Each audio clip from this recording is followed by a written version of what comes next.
Why Greatness Cannot Be Planned. I recommend this to 100 people. Love this book. It's by a guy named Ken Stanley and another guy who were AI researchers. You know, we're taught from birth and from school and everywhere is like, set your goal, make a plan to get to the plan, persevere, go through that. And the premise of the book is that works if it's something that's been done a lot and that's formulaic. You can set a goal to run a marathon and you can, download a training regime and you can go run the marathon. You can't do that to invent the computer or Twitter or create amazing art. You can't plot it. And to the extent you try to plot it, you shoot yourself in the foot because you cut off the possibilities that lay before you. Hello, hello. Good Lord. Wow. I can't see anything because there's so many lights, but thank you for coming.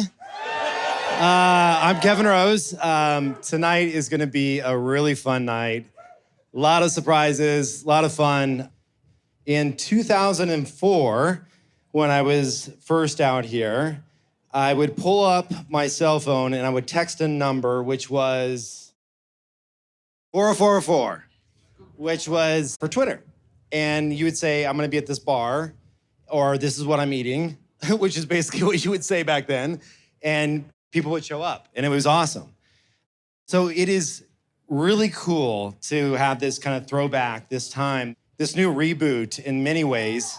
And to kick it off, I have an old wooden friend, as an Anchorman reference, Tim Ferriss, who is here. We were reminiscing on the old times. He had more hair back then. I had less gray hair. And for Ev, we were texting things, not using apps. So Ev Williams, co-founder of Twitter, and Tim Ferriss.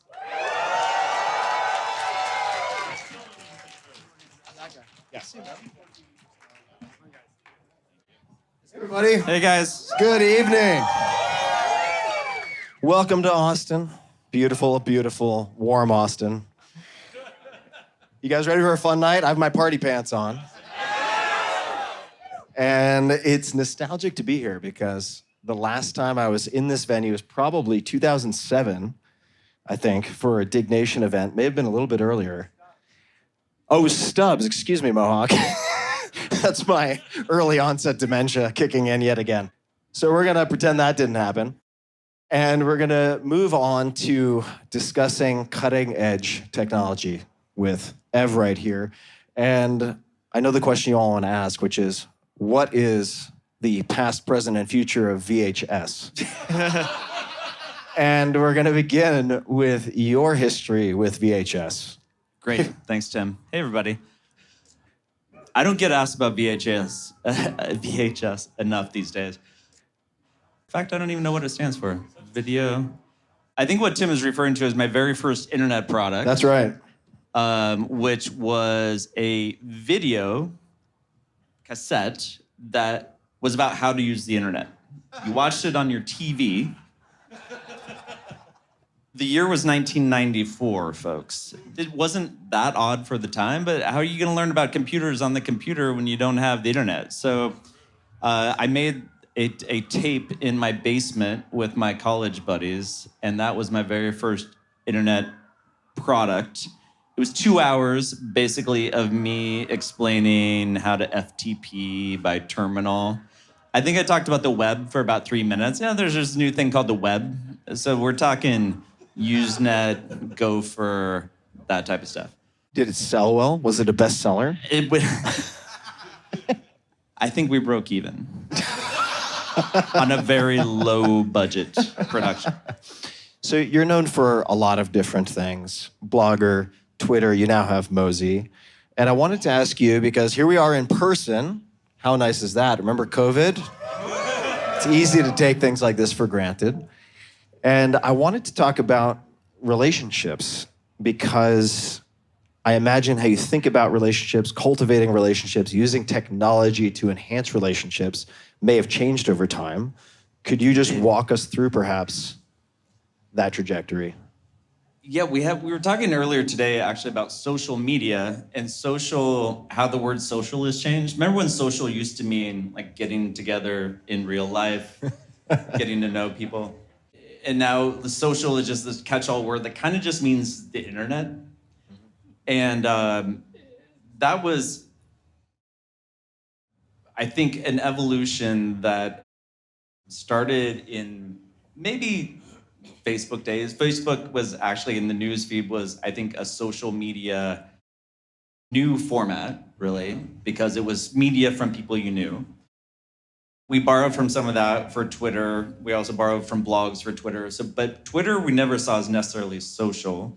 I wasn't very focused on social, personally. Mm-hmm. I think that's the somewhat ironic thing is that I come from a very small town in Nebraska and the farm, didn't know a lot of people.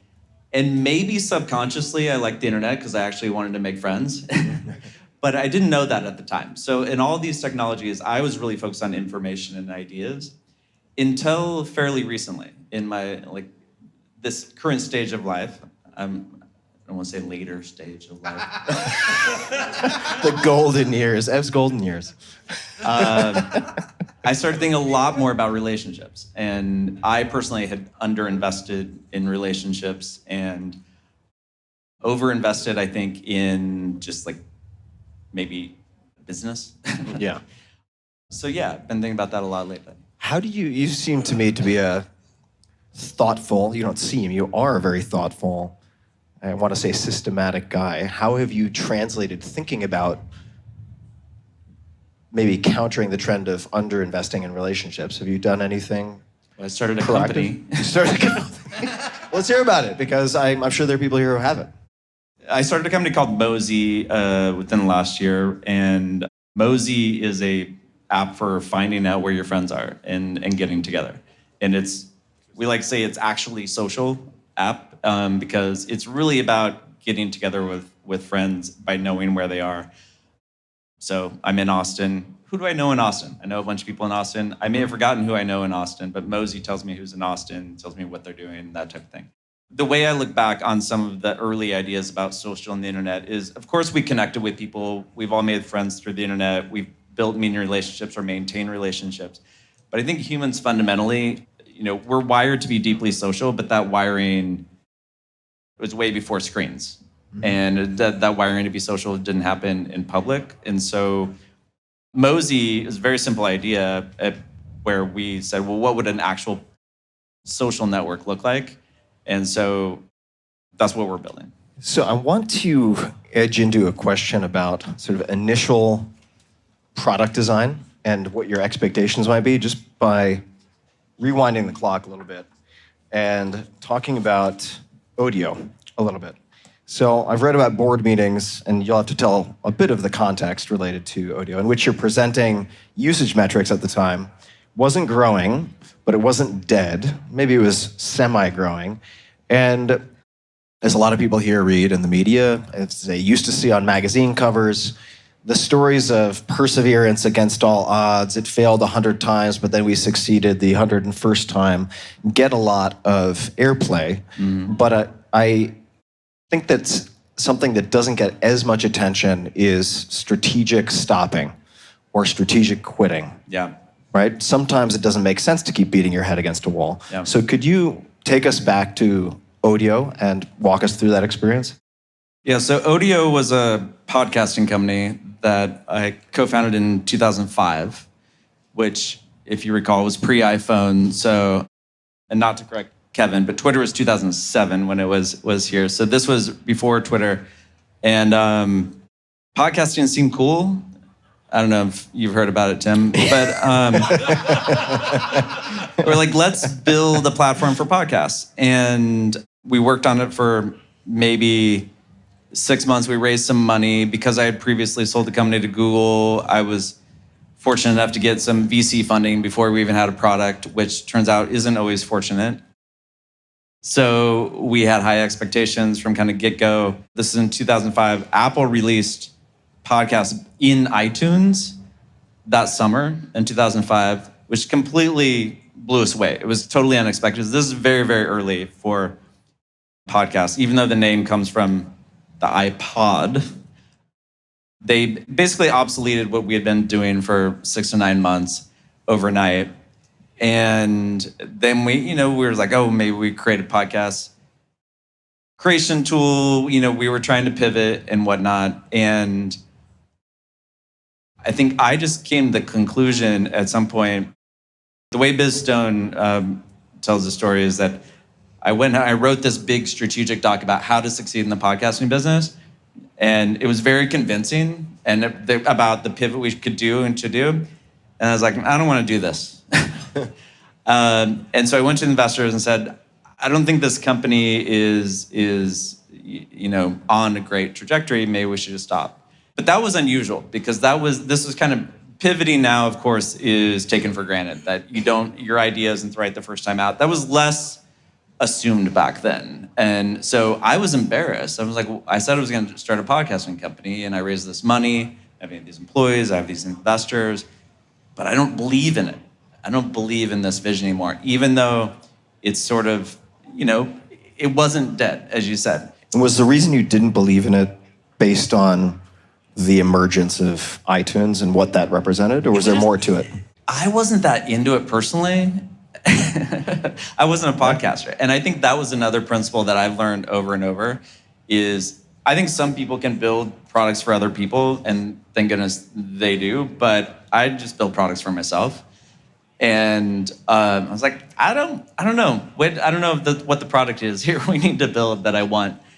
But I think to your question about strategic quitting, I think a ton of companies and a ton of people just get into these life situations where they just keep going. And that's certainly what I was taught. In fact, Blogger, which is the company I sold to Google, I completely ran out of money after the .com bust, had to lay off all my employees, was barely able to pay my rent, and kept working on it, eventually sold it to Google, and very happily. And to me, that was like, yes, that is the triumph of perseverance, and that's why you should stick to things.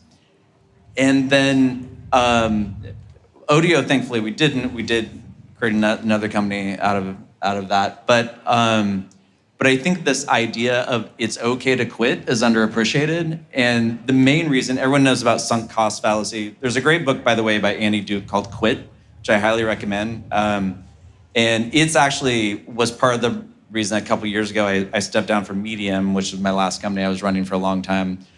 I quit my job. The company's still going. But I was like, I realized that I was just working at it was ego, it was pride, it was expectations of other people.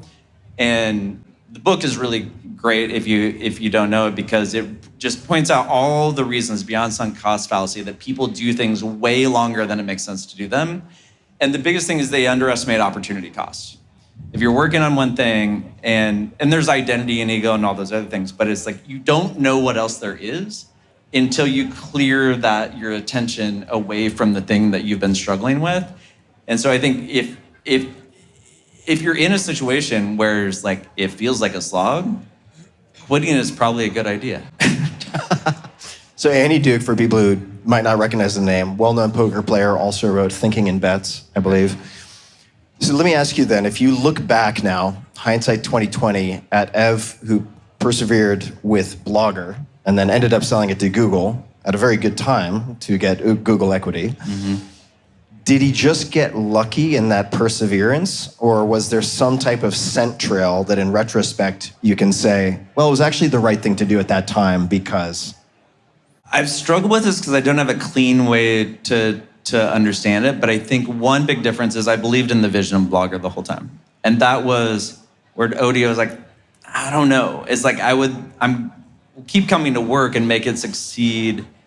It was also, I was lucky because Blogger being my first real company and I was a little bit younger, I believed in the vision, but I also just was petrified of failing. I just couldn't accept that possibility for myself. I also didn't have a lot of other prospects. I'd never really had a job. I didn't have a degree. The .com, boom was like, well, I don't know what the hell else I'm going to do if I don't make this succeed. So I'm going to stick with it. But it didn't really make sense. So that speaks to your prior comment about the opportunity cost. Yeah. Right? Exactly. Actually, good point. Yeah. Like your opportunity cost was not as high maybe at that point. Fair. Yeah. By pursuing something else. Yeah. So you mentioned something came out of Odeo. What came out of Odeo? A company called Twitter. I still call it that. I don't know about you guys. How did that happen? Well, the investors, thankfully, I went to board, said, this is my honest assessment of Odeo. And they, as good investors do, said, well, we didn't invest in podcasting, we invested in you. You have a great team. You got any other ideas? And I thought, I must have other ideas. So I always prided myself on having ideas, but I went back to the team and said, I don't have any ideas. You guys got any ideas? And we ended up doing a hackathon where we basically, for a couple weeks... internal hackathon. Internal hackathon, where we just said, hey, let's all... How many employees did you have at the time? I think it was around 12, 14, something like that. Mm-hmm. Yeah. Okay. And then, so people worked on a bunch of stuff. A lot of it was related because we were doing audio and, recording in the browser with Flash and stuff like that. Again, pre-smartphone, but we were dabbling with text messaging. There's a couple of the engineers were familiar with how to send text messages en masse, which was little known at that time. There was no real APIs for that. And so people were trying a lot of things along those lines. Maybe we send an audio voice memo. Maybe we record something in the browser. Little kind of social things. Then one of the ideas was to... The way I remember, first it was record a message actually via your phone, and then it got broadcast text to people, and then they could listen to it. And then that quickly evolved to, what if we got rid of the audio? Maybe it was just text broadcast. And then, having come from the blogging world, that we were familiar with RSS and subscribing, which turned into following, and kind of evolved from there. That was, to mention names, that was of course BizStone and Jack Dorsey's project, and it also was informed by Jack's previous work on couriers and status systems and whatnot. And at what point did you, or anyone else for that matter, realize that there was a there? Like, oh, there might be something very interesting with this. We were pretty intrigued right away. I mean, we certainly didn't know the extent of it by any means, but it felt new and interesting. And we kept evolving it. It definitely wasn't right. I mean, I think, no ideas come out fully baked. And so there was a lot we had to get right. Like, what is the graph? The very first version actually was highly informed by status messages, which were a thing in Facebook, but this is pre-Facebook being available to outside of colleges, and we were too old to be on Facebook, so we didn't even know about status messages on Facebook. But it was kind of like that, and it was kind of like AIM messages, and the very first version, there wasn't a whole feed. It was just the latest person who had updated their status was on top, and it went out via text message. And so, but we're like, interesting. And we felt it was interesting when we had maybe 10 people on it. 10 people worked at the company, and then we started getting our partners on it, and we were intrigued. But so this is 2006. And it really wasn't growing for months and months. And really, we hit an inflection point here in Austin in 2007. So I have to just mention that particular South by is very nostalgic for me because I launched the 4-Hour Workweek with an overflow presentation in 2007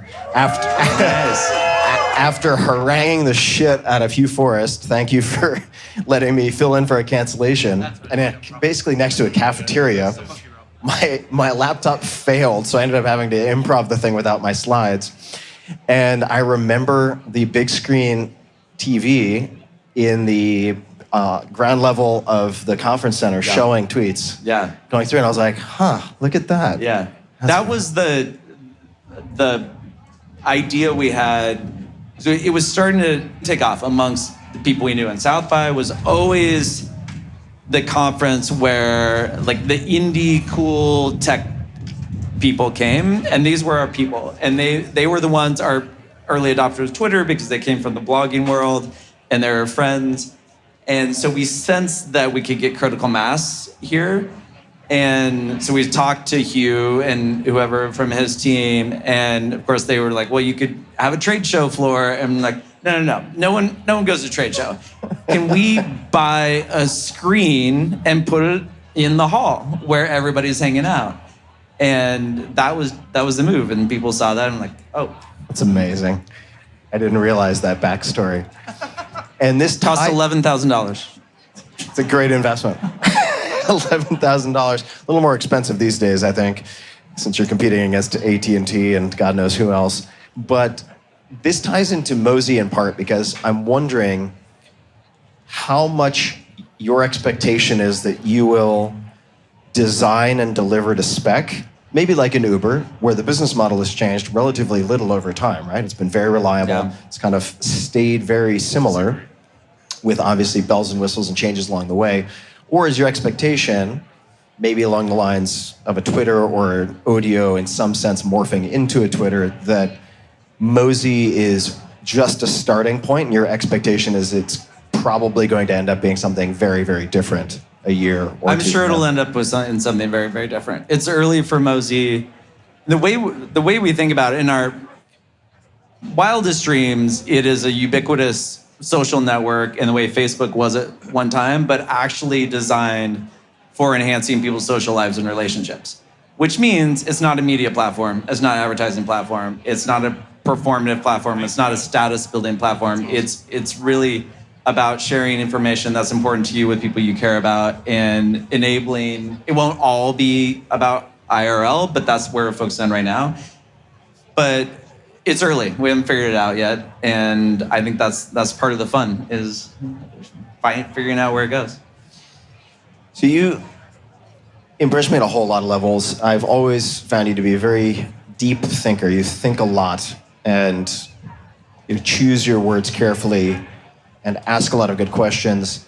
And I'm always curious about the inputs, what you feed yourself in terms of information. And I've read that you're fond of a few books. This may have changed because this is from 2016, but Zen and the Art of Motorcycle Maintenance, Robert Pirsig, The Effective Executive by Peter Drucker. I don't know if you would still stand by those, but I'm curious, if so, why those books and if there are any others that you would add to that list. Where'd you get that list? That is New York Times. Ev Williams' favorite books.html. Yeah, I probably wouldn't pick those now. It's been a while. I'm not an executive anymore, so I mean, that's not as useful. Zen the Art of Motorcycle Maintenance is great, but I will mention one book very related to the conversation, which is, have you read Why Greatness Cannot Be Planned? No. Great title, though. Why Greatness Cannot Be Planned. I recommend this to 100 people. Love this book. It's the subtitle is The Myth of the Objective. And the premise is by a guy named Ken Stanley and another guy who were AI researchers. And the way it starts out is this is early AI researchers. Ken worked at OpenAI later. They were building bots. And the example they talk about is trying to build a robot to go through a maze and how they've tried to program all kinds of smart algorithms into it. And then they found that the most effective strategy was just try something new. And they go on from that and extrapolate this idea that if you are trying to do something that hasn't been done before, we're taught from birth and from school and everywhere is like, set your goal, make a plan to get to the plan, persevere, go through that. And the premise of the book is that works if it's something that's been done a lot and that's formulaic. And you can set a goal to run a marathon and you can, download a training regime and you can go run the marathon and probably because you can't do that to invent the computer or Twitter or create amazing art. You can't plot it. And to the extent you try to plot it, you shoot yourself in the foot because you cut off the possibilities that lay before you.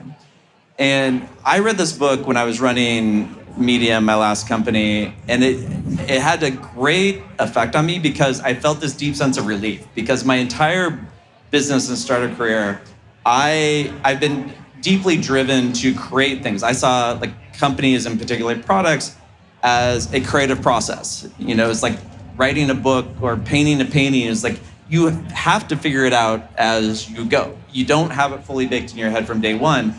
But what I've seen happen a million times and happened to me is you have this intuition, you kind of know what it is, you start to develop it, you're like, oh, it's this, not that, let's try this, not that.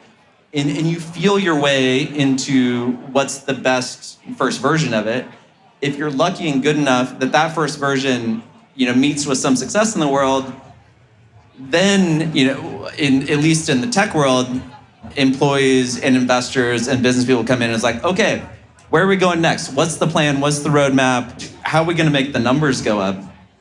And it just doesn't work to very far. It works like a little bit to get that next stage, but it doesn't work to really innovate. It doesn't work. And so you have to be comfortable with the ambiguity of not knowing where you're going to go. Anyway, this book is good, and it makes this point. It's very short. It also talks about evolution a lot and how the most creative force in the world is clearly nature, and it has no plan. It just tries shit. Yeah, trial and error. Yeah. All right, taking notes. That's going to be one of my next reads. You mentioned AI, and it is the topic du jour, but can't believe everything you read on the internet, but I believe that 25% of the latest Y Combinator class wrote 95% plus of their code using AI.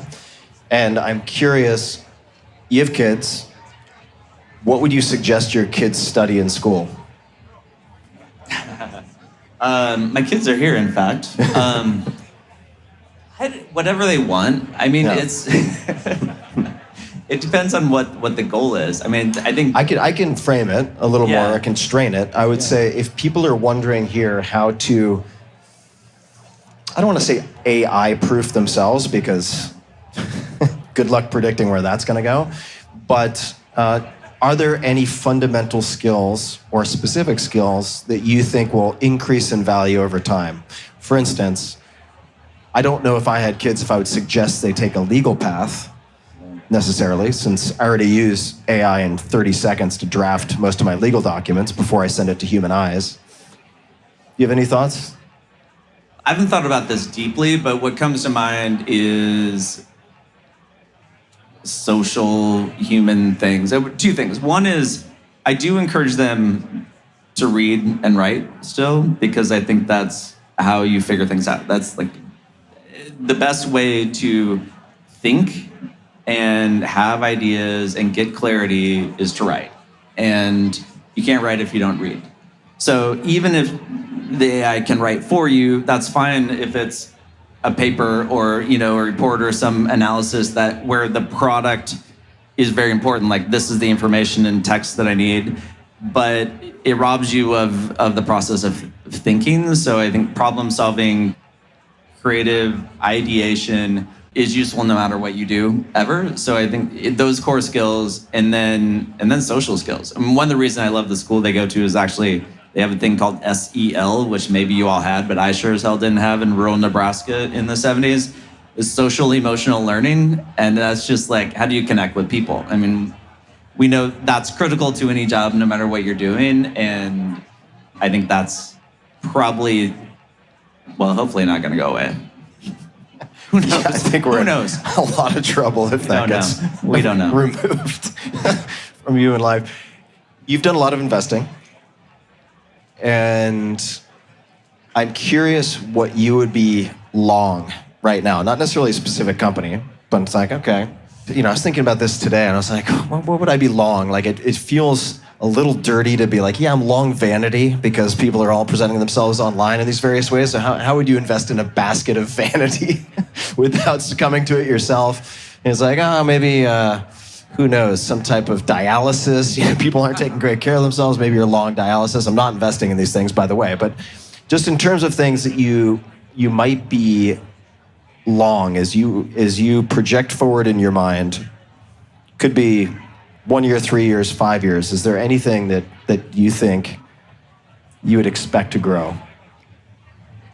I don't spend a lot of my time investing, but what comes to mind, I have a venture firm called Obvious Ventures. We try to invest in things that are going to address big problems. So climate is something we've been doing for a long time. And if you think generally now actually kind of a weird time in climate investing, but it's going to be a bigger and bigger problem. So if companies figure out how to address that issue, like that space, I think is good investment. The other thing I would say much more specifically is psychedelics.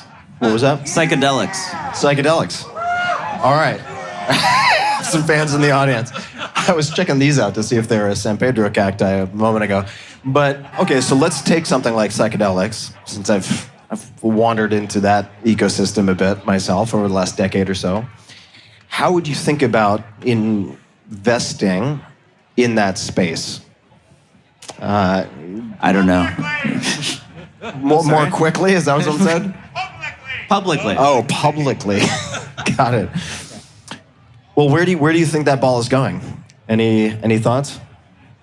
I don't think I have a smart answer to that. You probably have another vision. Well, I mean, this is why I don't invest.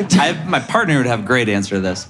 We've done some psychedelics companies, but yeah, I will. People aren't going to like this, but I mean, I think there are some grand experiments afoot, right? There's no historic or indigenous example of tens of thousands and hundreds of thousands of people consuming compounds that are effectively sort of neuropsychological nuclear power, right? It was typically reserved for a very, very, very small percentage of a given population.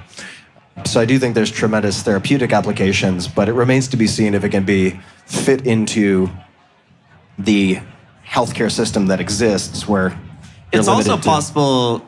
When I say I'm long psychedelics for their ability to help people. Maybe they're not a great investment because they're not, hopefully they're not going to get patented, although I know there's that. A couple of companies I've had some public fights with, yeah. Yeah, so hopefully it doesn't fall into that business model and they can impact lots of people and remain, generic. Yeah. Well, I do think the McKenna brothers did a service way back in the day with their psilocybe growing guide. Not making any recommendations, but it's pretty hard to keep that one under patent protection if people throw some decorative changes to it, which a couple of companies have done. So let's shift gears a bit, and I'll just ask a question I like to ask. If it goes nowhere, it goes nowhere. But, all right, so metaphorically speaking, the billboard question, right? So if you were going to put a message on a billboard, could say anything, could be an image, anything at all that you would want a lot of people to see and understand, what might you put on that? I love this question. I might overthink it. And understand. So we can assume they'll understand I threw on there with a little creative flourish. It may complicate your thinking. I'm going to build on that. And thinking about this, what comes to mind first of all is the category is something that will help people heal, just be their whole and true selves, because I think that's where all our problems come from, is the lack of that. And as much as I care about climate, I think the key to solving climate is to heal ourselves, to heal culture, to heal the planet. And so I start with the self, and then my mind goes to, well, what's a big fundamental truth that we want everyone, let's pretend if they read it, they'll actually get it and know it. Then I think there's a little bit of tension between like the most fundamental truths and how actionable they are, or how much they will actually. So if we said, we are all one, which I believe, it's like, okay, we're all one. The universe is one big thing, we're all connected. What do I do with that? I mean, maybe if you really ponder that and meditate on that a long time, it will do you some good. But then if you move toward the spectrum of usefulness, of what's a fundamental truth that's more useful, you might have like some Buddhist or saying like all of our suffering comes from our thoughts or our inability to accept reality, which is a little bit more useful, but maybe for the masses still not very actionable. And then you could move to like feel your feelings, which I think would do a tremendous amount of good if people adopt. Feel your feelings. It's a little bit easier to imagine that. I think so much of our suffering, and I say this as someone who told their first therapist, I don't understand the point of feelings. I was like, they are just a nuisance and get in the way. And so it took me a long time to appreciate that, and the avoidance that so many of us go through. And then one step further might be stop drinking alcohol for 6 months and see how you feel. Not tonight, though. It's fine. We're in a Not bar. tonight, nice. Starting tomorrow. Consider it. So following up just on the feeling your feelings, you said for a long time, and you said this to your first therapist, right? They're just a nuisance. I'd like to know how to rid myself of these irritations. What changed? How did you end up going onto team feelings? It was a long, long process. I mean, the therapy helped. The psychedelics helped. Meditation, growth, learning, reading books, having friends. Stopping drinking, actually, just for 6 months. I've gone through a lot. I've done a lot of work, particularly in the last couple of years, and that's been just super, super important. Yeah, just a note on alcohol. Look, I'm going to have some drinks tonight. I do enjoy drinking, but yeah. But just a PSA for people, because ketamine is in the air. Ketamine's probably in a few people's pockets here. They're both dissociative anesthetics, so if you want to feel your feelings, it's a good idea not to engage with those things excessively. And if you have a history of alcohol overuse, I would also stay away from any at-home ketamine. But in terms of books or types of therapy, did you find, if there are people in the audience who are like, yeah, you know what, actually that makes sense to me, but I've never been able to find a handhold to get started, is there any advice you might give? Probably the best thing I've ever done in that realm is Hoffman. Have you done Hoffman? Hoffman, I haven't done Hoffman, but quite a few of my friends have. So there's this thing called the Hoffman Process. It's like 20 years of therapy in a week in terms of the effect. I mean, I got much more out of it than I ever got in therapy. It's a week-long retreat. There's a few different places. The main one's in Petaluma, California. You hand over your phone, you go and do some exercises with 36 strangers and yourself for a week, and you come out a new person. I've spoken, well, not directly, I've more listened, but had a conversation on this podcast where the Hoffman Process came up. And a lot of listeners have gone to the Hoffman Process, and I get letters literally every week from people who are thanking me for not really the proper credit, because there's someone else who brought it up, for the Hoffman Process. I'm very curious. You mentioned the strangers. Part of the reason I haven't gone is I'm like, I don't want to air all of my dirty laundry in front of 20 strangers. I don't know these people. And I know you're also, I think it's fair to say, pretty introverted. I would say I am, even though I'm on stage, like safely speaking into the darkness. Was that an issue at all for you, or how did you get past that? It wasn't easy, but it's just in the context of it, it just feels very safe. One of the fascinating things is, it's strangers. You are not allowed to say your last name or what you do in the real world when you get there.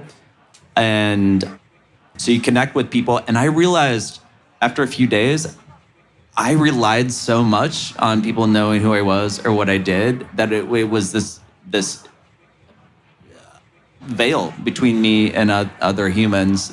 So you get to know people at such a deep level without really knowing any of the normal things that we would say. You meet someone here, oh, what do you do? Where do you live?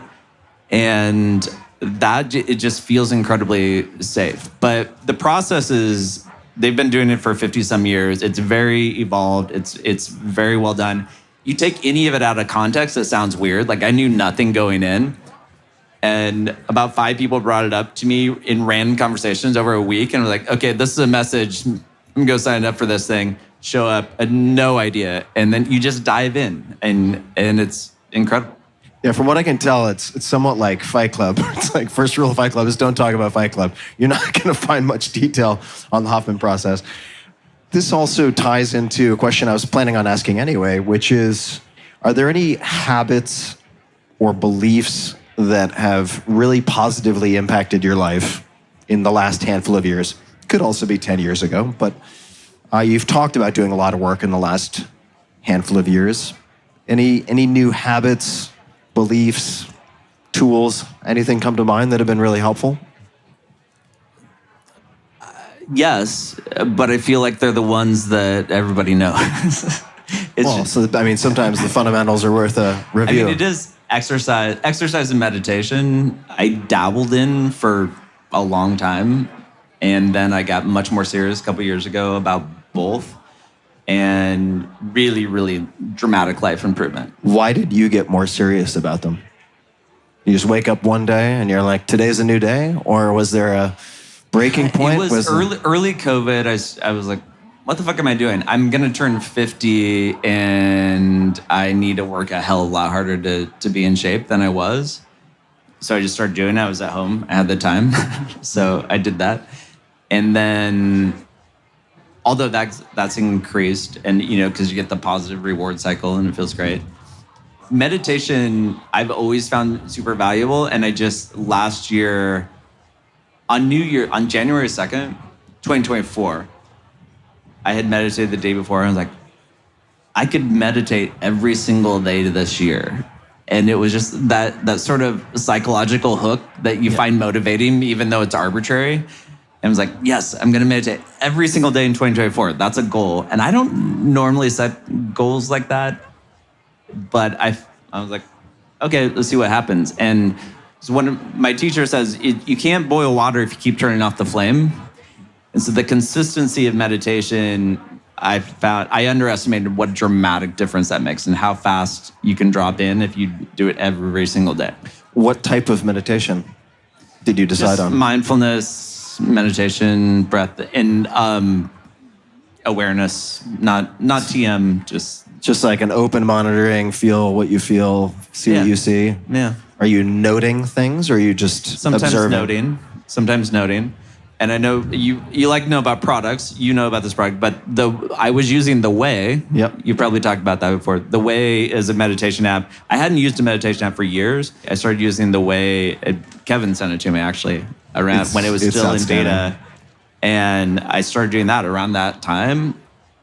The Way is fantastic. Yeah, Heinrich Päs, just an incredible guy. I mean, we'll hope to meet him in person someday.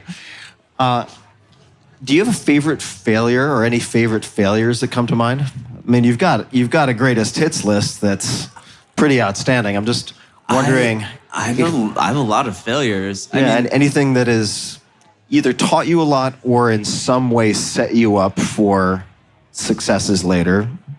That's two possible ways of approaching it. Well, we already talked about Odeo, which kind of failure that led to Twitter, so that's obvious. But I think a thing that took me a very long time to appreciate that felt like the biggest failure possible was getting fired from Twitter, which I did. I co-founded the company. I was CEO for 2 years, and then I got fired to my great shock and dismay. And I was just devastated, absolutely. And so now I looked and I was like, wow, I'm probably way happier today than I would have been had I not. But it took me a while. It took me a long while to appreciate that. What was the silver lining on that in retrospect? Well, it kind of goes back to like all our unhappiness comes from thinking things shouldn't be how they are, because I was very upset because of the injustice of it. And this, what I thought was just dumb. Now, in retrospect, and even at the time, I knew I was in over my head to a certain extent. And Dick, who became CEO, was much better at certain aspects of the job. The way they did it, and I wasn't even that attached to being the CEO long term. I was just like, but maybe we should talk about it before you fire me. That seemed rude. But I mean, it's my company. But you could because the silver lining was like I didn't have to do the job anymore. That's one. I mean, I still owned a bunch of the company. I didn't have to do the job. Yeah. I mean, that's like objectively, it wasn't that bad. But as an identity and ego hit, it was tremendous. I thought, the best thing for the company was for me to stay, and even not in CEO role. And I tried to negotiate that, and that wasn't accepted. And so, but it was more like, this is so wrong. And that's that anger. And then it was like, okay, what can I learn from this? What is, once I was out of that, some deep reflection happened, and I think a long-term path of personal growth. Are there any people who come to mind who you're tracking right now, or anyone you think people should pay more attention to? Innovators, technologists, thinkers, alive or dead? I'll mention another book. Perfect. What I've been geeking out on recently is just how the universe works. Small side project. Which I used to read a lot of physics books and quantum physics just for fun, and it had been a while, so I started delving into that more. Just set a bubble bath, light a candle, read some quantum physics. There's a book I'm reading right now called The One by Heinrich Päs. I don't know anything about him. Yeah, The One is about how it's monism, the idea that the universe is just one thing, and nature and us and this glass is all one thing, and that the separation is an illusion. How that fits with quantum physics and the whole history of quantum physics, and how this idea had come up but rejected. It was very interesting to learn the implications of that, which we've heard about with multiverse and all these crazy ideas, were rejected by scientists who were materialists, because it was like this. And it was interesting to learn the materialism in science is basically a religion. It was like, and that's fascinating. So, yeah. How did you find this book? My partner, James Joaquin at Obvious. Mm-hmm. We like to talk about how the universe works and then invest in startups. Sounds like a great job. All right. How do you tend to find books? Again, just riffing on how you choose your intake, right? There's finding the signal, and then there's tuning out the noise. I mean, I haven't had any social apps on my phone for years at this point, because I just don't have the control to be like the heroin addict wandering into the heroin den. But then there's choosing the signal. And I think books are still, if you can do it with a slightly longer attention span, or to cultivate that, a great way of finding these, like I said earlier, scent trails to follow. But you still have a problem, because there are 100,000 plus books published in hardcover alone in the US every year. How do you choose your books, and do any other books come to mind? I wish I had a better way. I should ask you, how many books do you read a month? Probably 4 or 5. Okay. You read a lot more than I do. Yeah. I may read 2 a month, but I think it's kind of haphazard, which is scary, because you're going to select a very tiny portion. Yeah, Tim Urban style, right? It's like you got time for however many books left in your life. Right. Great book, by the way, Tim Urban's book. I have that. It's pretty random. It's just wandering. I'll buy tons of books. I read mostly on my phone, but I'll buy physical books to remember that the book exists. Mm-hmm. And then, so I'll have it laying around the house and be like, this is interesting. And then I'll go, because I'll just read it on my phone. But I feel like I should have a better way. I also watch a lot of YouTube, I have to admit. What do you watch on YouTube? It's got to be better than what I watch. I end up in some weird corners. I watch music content, not music, how to make music, because I make music as a hobby as well, and then quantum physics stuff. Do you have a background in physics? No, I don't even understand it. I don't want to give the impression that I'm an expert on any of this. Yeah. It's just been, I just follow my curiosity. Mm-hmm. Yeah. I used to just exclusively consume business and technology and startup stuff, because I was most of my adult life, I was CEO of a company and just waking up every day desperately trying to make that succeed.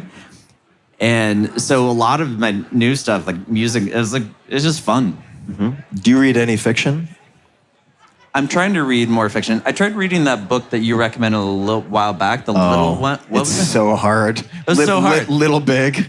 Little Big. Little Big by John Crowley. This is really the tried. one book that I hesitate to recommend because 9 out of 10 people are just like, what the fuck? You even I said tried that this in the 4 times. recommendation. I'm like, I can handle it. Yeah. I got this. I'm gonna do it. I gave up. Yeah, the more drugs one has done, the easier it is to eventually get into the talking fish section of the book. Okay. When then you kind of cross the Rubicon go and it's back. all in. But yeah, John Crowley. Any other fiction books?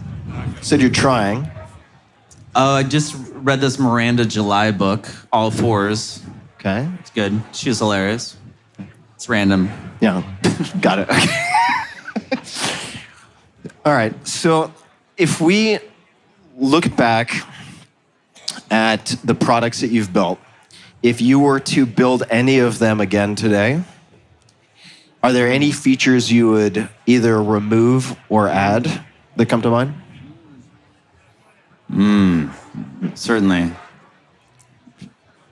I think a lot of cases, I was much too eager to add things, especially medium. Medium, I definitely prematurely scaled. I just wanted to create a nice... Why do you say that it prematurely scaled? Because I hired too many people at first and had this, like, my tendency, I'm good at seeing, like, systems in, like, a product. And, like, most of the things I build are systems. They're not just, a product. And with Medium, I had lots of experience understanding the internet and publishing and some platform. And I was, like, wanted to build everything new. That may or may not have been possible, but I tried to do it all at once, which was, I think, the mistake. And so that's why I say we prematurely scaled, is just that it takes time to get everything right. And, the company and the product, et cetera. And because when you're trying to do a whole bunch of things at once, it's classic failure mode to try to bite off more than you can chew. And I'd say 80% of the time, if I meet with a startup or founder, which I don't really do anymore, if they ask me their advice, I say, do less. And so Medium, it was like that. It was like, build a great writing platform, and they got impatient for growth. Was that due to outside pressure, or was that an internally generated pressure? It was internal, but it was self-imposed by me, but it was also... This is part of prematurely scaling, is if you get beyond a handful of employees, it's as much pressure from employees as it is from investors. Right. And if you have everyone around the table and everyone's seeing all, then you can kind of take your time more. But if you, like, people are having doubts and you have to sell internally all the time before you figured it all out, that's a dangerous place to be. So that's where we were for a while. So when you say do less, right, I'm sure a lot of folks in this audience, I've been in a position where I'm trying to do more things than I should, taking a maybe shotgun approach to trying to impatiently get 7 things done when I should probably put them in some type of logical sequence. So if you're trying to take a more rifle-like approach, and you could give the example with Medium, or it could be with Mozi or otherwise, how do you choose the first few things to focus on? When you have this ocean of possibilities, looking back, we can use this as a starting point at, say, Medium. What would you have focused on in terms of feature set or otherwise? I'll use Mozi as an example, if that's Great. all right, because it's fresher in my mind, but where we've done a much better job. Mozi I originally conceived of as a better contacts app. And the idea was... It's a very old idea, like the Plaxo idea, if you remember that. I do remember. I remember hearing about Plaxo 2001 or something like that. And the idea of Plaxo, pre-smartphone, desktop, like a Rolodex on your computer. But if I have your business card in my Rolodex, you can update it on my Rolodex. I heard that idea, I'm like, duh, that's like one of the many things that the internet is going to change, is like the difference of being in a connected world versus a disconnected world is and what utility and great stuff come from that. And then fast forward 2023, we still don't have that, which is kind of crazy. Like I have this contacts app, and it's like lacking information, it's incomplete, it's outdated, and so I was like, I'm going to build a better contacts app. And then it led to the idea of, okay, if you managed to do that and got lots of people connected, then you would actually have this private social network. So then you could do all kinds of things. And one of the ideas we had was location sharing, or like city level location sharing. But we also had these ideas around customizing. If it's a digital business card, it was like, what if you could customize it, make it look really cool, and choose your fonts and colors? And wouldn't that be just fun and kind of a throwback? And so we actually built that. We built this whole system for making these cool looking cards that would show up for your friends in your Mozi, and then we killed it all.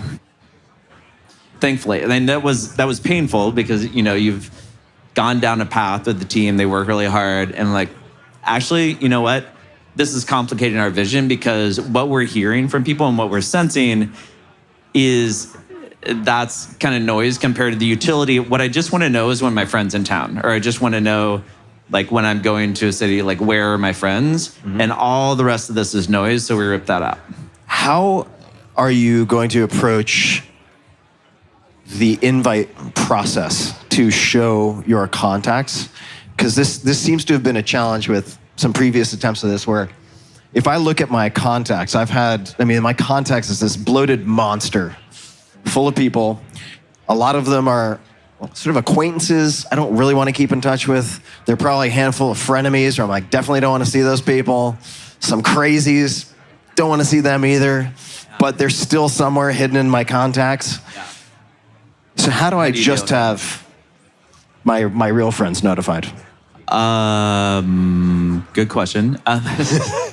We are assuming, for starters, and made this false assumption, if you are in the phone book of someone else and they're in yours, that you're willing to share more than your phone number. You're willing to share your private profile. Mm-hmm. And we're not sharing anything that's never public. But if you've given your phone number to them, then you can see what we build in Mozi profile, which is just like, it's not address. Mm-hmm. It's like social handles. It's more or less what would show up on a social network profile. Mm-hmm. But some people are nervous about that. So, you can not sync your contacts and build it from scratch would be the answer. And then plans have a separate mode. So what people are most nervous about, and we want to make very clear, is it's not going to automatically tell everybody in your address book where you are. And we don't even automatically update your location. You put in plans. And then at the plan level, there's another level of privacy where you have to actually opt in to say, this person can see my plans. Mm-hmm. Does that make sense? Yeah, it makes sense. We're trying to take a conservative approach to privacy, but balance that obviously with ease of use and growth and having enough nodes in the network. But we're not compromising on privacy. We never want to surprise someone that they're sharing information with that random ex or crazy person who happens to be in their phone book. We're coming up on time pretty quickly. You guys excited for a fun night? There's a lot coming. You mentioned, I think it was January 2024, I could meditate every day this year. Do you have anything on the docket for 2025 that's like that? Do you make resolutions? No, that's the only one I'd made in years, actually. Other than the just general themes, like dance more. Here we are tonight. You guys are in luck. You guys ready? All right, well, we're gonna land the plane. Anything else you'd like to say? Have any closing comments? Thoughts for the audience? I would just say, Tim, thank you for having me. Tim and I have known each other for like 20 years. I've never been on the podcast, so that was fun.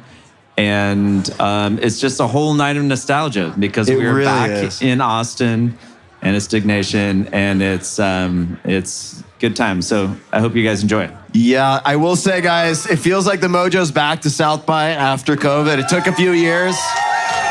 And you have an amazing night in store. So we'll get more people out here in just a minute. I will be back out in maybe a half hour. I have a surprise and maybe even some gifts for everybody here. So stick around. And Ev, thank you. So much fun. Have a great night, everybody.